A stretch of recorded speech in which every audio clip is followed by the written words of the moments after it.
Hey everyone, welcome back. In this video, I'm going to walk you through Docker Compose. Most engineers get this wrong by trying to manage multi-container applications with manual scripts. This is more critical than you think, because without a declarative way to define your stack, your development environment will drift from production, leading to the dreaded "it works on my machine" syndrome. Now that we understand the stakes, let us look at how Docker Compose solves this. We will cover the core mechanics, production-grade configurations, and the common pitfalls that trip up even experienced DevOps engineers.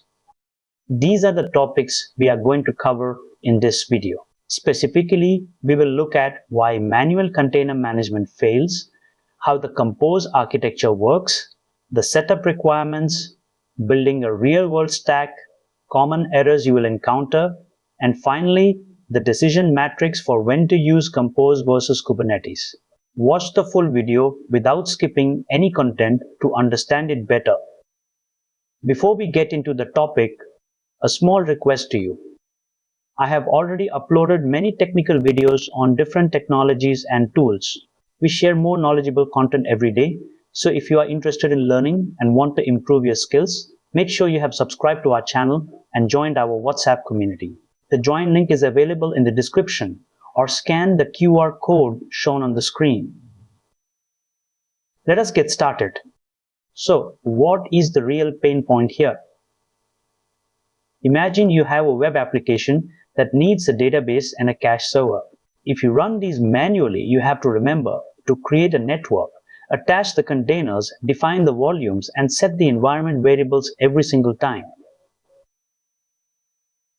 If one command fails, your environment is in a broken state. This is exactly why manual management does not scale. So what is Docker Compose really? It is a tool that lets you define your entire application stack in a single file. Think of it like a recipe card.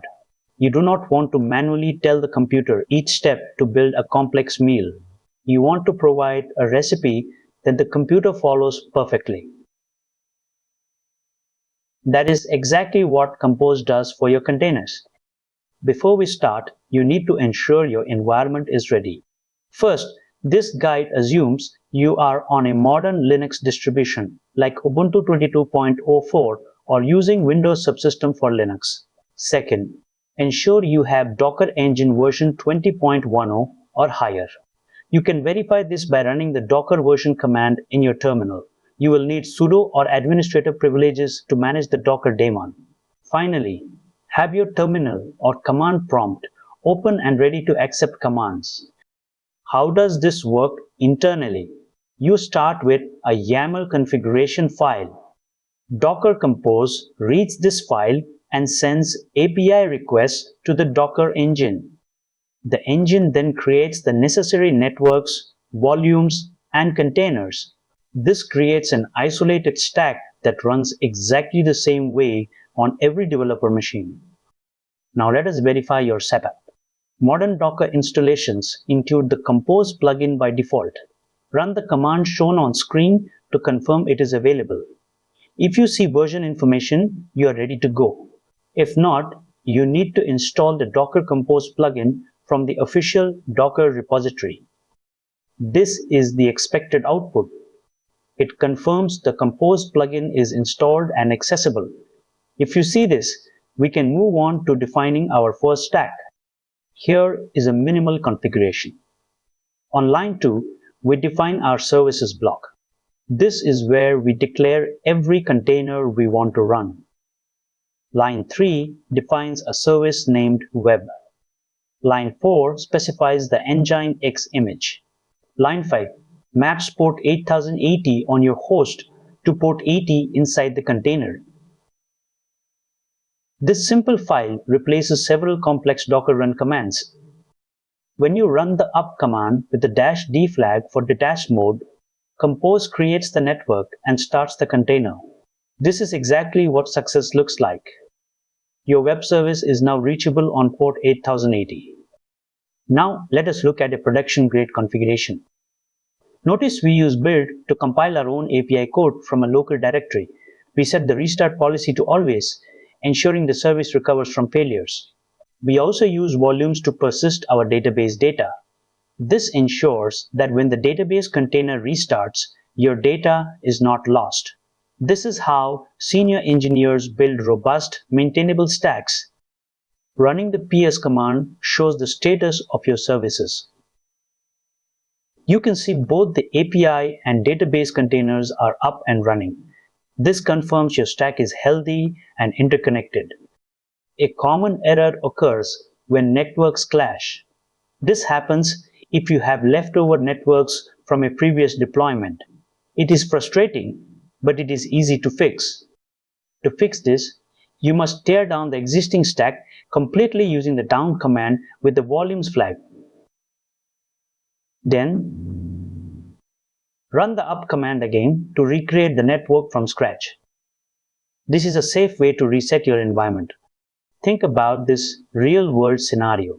A large education platform was struggling with environment drift. Developers were spending hours manually setting up their machines to match production. Once they switched to a standard Compose file, they cut that setup time by 98%. That is the kind of impact standardized infrastructure has. So when should you use Compose? Use it for local development where you need to spin up a stack quickly. It is also perfect for small single-node production deployments. However, do not use it for large multi-node cluster orchestration. If you need high availability across many servers, you should be using Kubernetes instead. Compose is for simplicity, not for massive distributed systems. Use these criteria to decide if this tool is right for your situation. You now know the basics of Docker Compose. Remember that it defines your entire stack in a single YAML file. Always use volumes for persistent data. Configure restart policies so your services recover automatically. Use the down command to keep your host clean. And finally, remember that Compose is your best friend for local development. I believe this video will definitely be a useful video. If you liked the video, if you found this video helpful and you think it can help others, I believe this video will definitely be a useful video. If you liked the video, please do like and hype the video. Also share it with your friends and groups. It may be useful for somebody else. If you have any doubts or any requests, please let me know in the comments. Make sure you have subscribed to stay updated for our regular videos. Join our WhatsApp community using the link in the description because we share more knowledgeable content every day. Thank you for watching. See you soon in the next video.